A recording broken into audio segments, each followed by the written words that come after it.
सत्संगत जी, निरंकार दुख और सुख क्यों देते हैं सत्संगत जी? प्यारी सत्संगत जी, गुरु की कृपा से जब हम सत्संग में जुड़ते हैं तो संतों की वाणी हमारे असली स्वरूप का बोध कराती है। श्री कृष्ण ने गीता में कहा, नैनम छिदंती शास्त्राणम नैनम दहंती पावक ना चैनम क्लेदति आपे विना सोचती मारुते। सत्संगत जी, इस निरंकार स्वरूप आत्मा को ना कोई शस्त्र काट सकता है, ना आग जला सकती है, ना पानी भिगो सकता है और ना ही हवा सुखा सकती है। और फिर एक प्रश्न जो हर संत के मन में कभी ना कभी उठता ही है, वह है कि अगर हम अविनाशी आत्मा है तो फिर हमें इतना दुख, इतनी पीड़ा, इतना दर्द क्यों महसूस होता है? यह निरंकार हमें दुख क्यों देता है? सत्संगत जी, एक संत ने यही प्रश्न किया कि निरंकार ने सृष्टि की रचना तो कर दी, पर दुख की रचना क्यों की? तो महापुरुषों ने समझाया कि सत्य तो यह है कि निरंकार ने सृष्टि की रचना की है, निरंकार ही सृष्टि बने हैं। यह पूरा संसार, यह पहाड़, यह नदियां, यह जीवन, यह जीव जंतु, यह आप और हम सब उसी एक निरंकार का फैलाव है। वेद कहते हैं संतो, एक हम बहुश्याम, यानी कि एक मैं हूं बहुत हो जाऊं, और वहीं इस एक अनेक रूप में प्रकट हो गया। अब सोचिए सत्संगत जी, जो निरंकार खुद आनंद का सागर है, सुख स्वरूप है, उसे दुख कैसे पैदा हो सकता है? सत्य तो यह है कि निरंकार ने दुख की रचना की ही नहीं, निरंकार ने तो केवल सुख की रचना की है। आप और हम स्वयं ही उसी निरंकार के अंश है। गुरुवाणी कहती है, ईश्वर अंश जीव अविनाशी, चेतन अमल सहज सुख राशि। सत्संगत जी, आपका और मेरा असली स्वरूप सुख की राशि है, आनंद का खजाना है। हमारे स्वरूप में तो किसी चीज का अभाव ही नहीं है, तो फिर यह चिंता ही है, शोक यह अधूरी इच्छाएं हमें हर पल जला क्यों रही है संतो? इसका एक ही कारण है सत्संगत जी, दुख हमें इसलिए मिल रहा है क्योंकि हम भूल गए हैं कि हम कौन हैं। हमने इस मिट्टी के शरीर को मैं मान लिया है, और यह शरीर, यह तो इच्छाओं का, कामनाओं का पुतला ही है ना संतो। यह तो कभी पूर्ण हो ही नहीं सकता। इसकी एक इच्छा पूरी करो तो 10 नई खड़ी हो जाती है। जब हम इस शरीर को मैं मानकर मनमानी करते हैं, इंद्रियों के भोगों में भटकते हैं, तो सत्संगत जी दुख तो मिलेगा ही। यह अध्यात्म का मार्ग, यह सत्संग, यह गुरु की शरण इसी भूल को मिटाने के लिए है। जिस दिन हम अपने इस आत्म स्वरूप को जान जाएंगे, उस दिन निरंकार को जानना नहीं पड़ेगा, क्योंकि आप और यह दो नहीं है, एक ही है। जैसे एक नदी गंगाजल भी गंगाजल होती है और एक बोतल गंगाजल भी गंगाजल है, उस पूर्ण परमात्मा का अंश भी पूर्ण ही होता है। सत्संगत जी, तो पहली बात तो यह स्पष्ट हो गई है कि आज निरंकार दुख नहीं देते, दुख हमारे अपने अज्ञान, हमारी भूल का परिणाम है। अब दूसरा पहलू समझाते हैं सत्संगत जी, हमारे कर्म। महापुरुष कहते हैं, अवश्या में भोक्तायाम कृतम कर्म शुभम संतु, यह अटल नियम है। आपने जो कर्म किया है, अच्छा या बुरा, उसका फल तो भोगना ही पड़ेगा। खेत में बबूल का पेड़ बोकर हम आम के फल की उम्मीद कैसे कर सकते हैं? यदि हमारे कर्म बिगड़ गए तो दंड तो हमें ही मिलेगा सत्संगत जी। इसलिए दोष निरंकार पर मत लगाइए। जैसे सूर्य की ताकत नहीं कि वह अंधेरा कर सके, जब तक सूर्य है अंधेरा हो नहीं सकता, ठीक वैसे ही संत निरंकारी परमात्मा मंगल भवन है, अमंगलहारी है। वह चाहकर भी किसी का अमंगल नहीं कर सकते। सत्संगत जी, आपको यह जानकर आश्चर्य होगा कि ईश्वर ने स्वयं इस संसार का नाम क्या रखा है। पता है आपको? गीता में भगवान कहते हैं कि यह संसार दुखालयम आशा शाश्वतम है, यानी यह दुख का घर है और यह हमेशा रहने वाला नहीं है, यह नाशवान भी है। तो सत्संगत जी, इस बात को मैं आपको एक छोटी सी कहानी के माध्यम से समझाता हूं। आपको समझाने में और आपको समझने में आसानी होगी, इसलिए थोड़ा ध्यान से सुनिए साथ संगत जी। एक आदमी एक बहुत बड़े अस्पताल में गया और वहां जाकर शिकायत करने लगा कि यह कैसी जगह है, यहाँ तो कोई नाच गाना नहीं हो रहा, कोई जश्न नहीं मना रहा, बस दवाइयों की गंध आ रही है और लोग बीमार पड़े हुए हैं। तो साथ संगत जी डॉक्टर ने उसे समझाया कि भाई साहब आप है तो सही जगह पर, आपकी उम्मीद गलत है। यह अस्पताल है, उत्सव का हॉल नहीं। यह बीमारियों का इलाज होता है, जश्न नहीं मनाए जाते। साथ संगत, यह संसार भी तो उस अस्पताल की तरह एक दुखालय है। हम यहाँ मौज मस्ती करने नहीं बल्कि अपने जन्म जन्म के कर्मों का, इस अज्ञान की बीमारी का इलाज कराने आए हैं। यदि आप मेडिकल स्टोर में जाकर मिठाई मांगोगे तो क्या मिलेगी? मिठाई नहीं मिलेगी संतो, वहाँ दवा की दुकान है। इस संसार का एक और नाम है मृत्यु लोक। साथ संगत जी, हम मृत्यु लोग एक कसाई खाने जैसा है, जहाँ हर जीव अपने नंबर के इंतजार में खड़ा है। यहाँ सबको दाना चारा तो मिलता है, पर एक एक करके सबका नंबर आता है, चाहे कोई महात्मा हो या फिर दुरात्मा हो। इस शरीर पर काल का प्रहार तो होना ही होना है।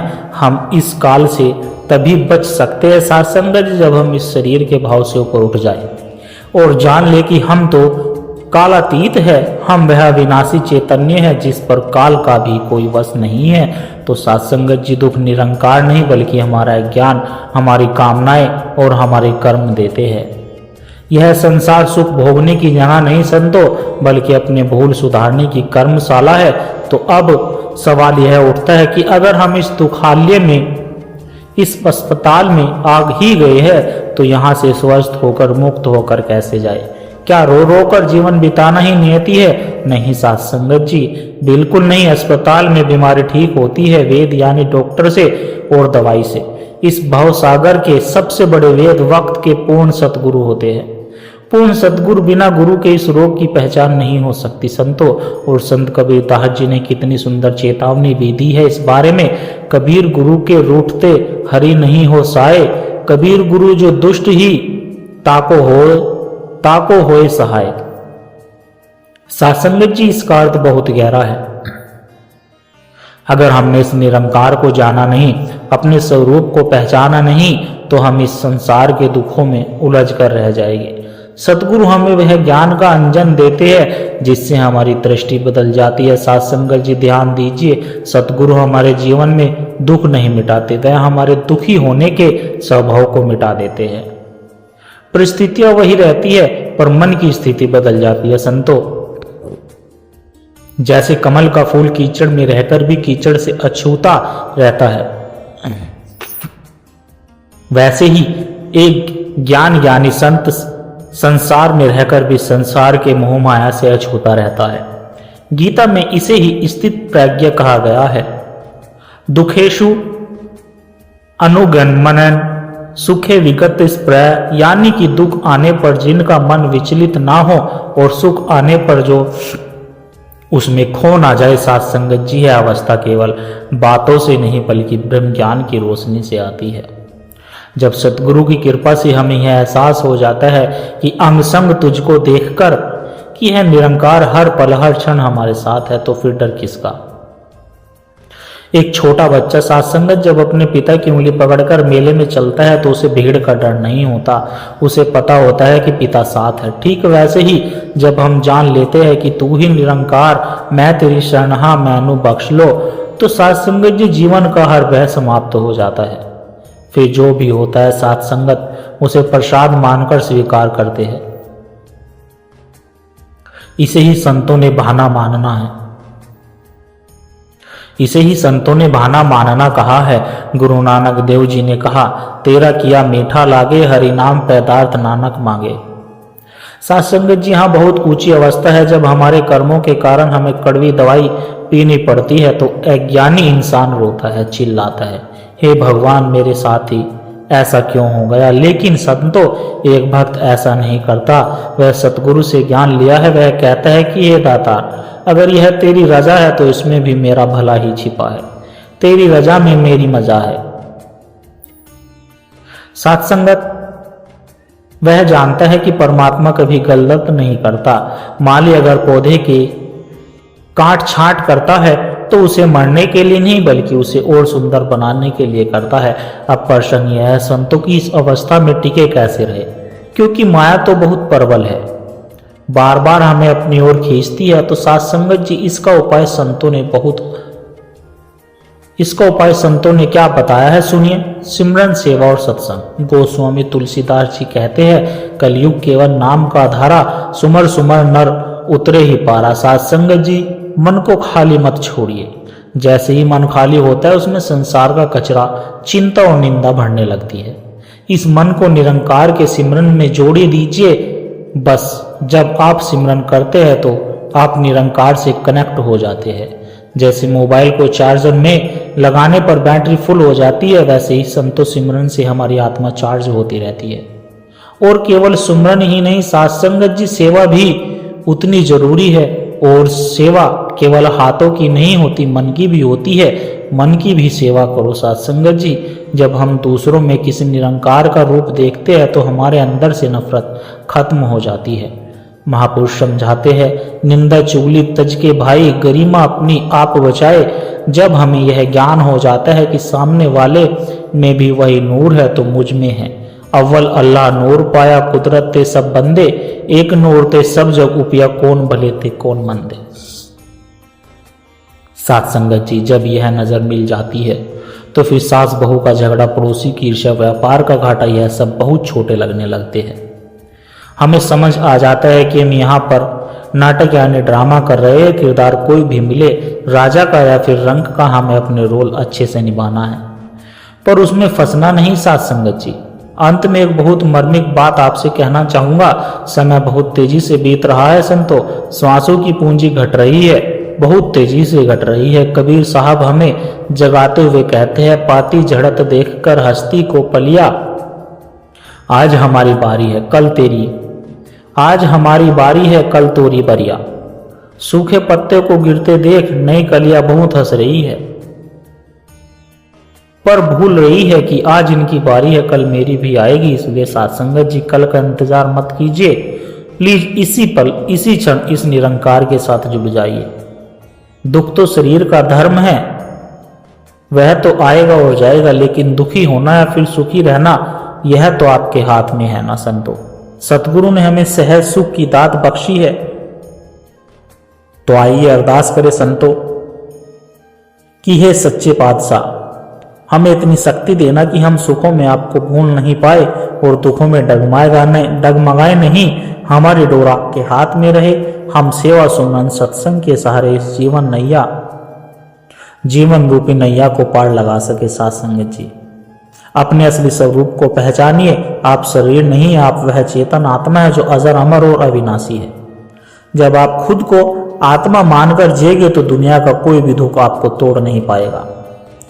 इसी भाव के साथ, इसी विश्वास के साथ सिमरन करते रहिए, सतगुरु के वचनों पर फूल चढ़ाते रहिए। बड़े प्यार से कहना धन निरंकार जी। और दास आशा करता है कि दास के द्वारा कहे विचार आप सभी संतों को अच्छे जरूर लगे होंगे।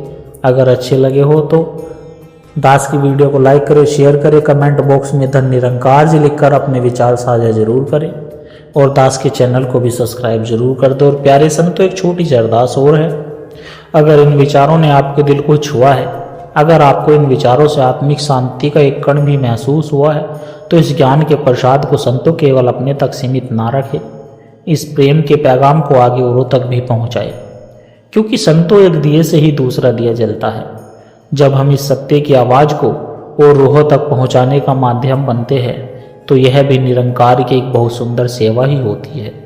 और इस ज्ञान की धारा से, सतगुरु के इन विचारों से निरंतर जुड़े रहने के लिए आप हमारे सत्संग के डिजिटल परिवार का हिस्सा बन सकते हैं, ताकि जब भी कोई नया विचार साझा हो वह आप तक सहज ही पहुंच जाए और हम एक दूसरे के विश्वास से बल मिलता रहे।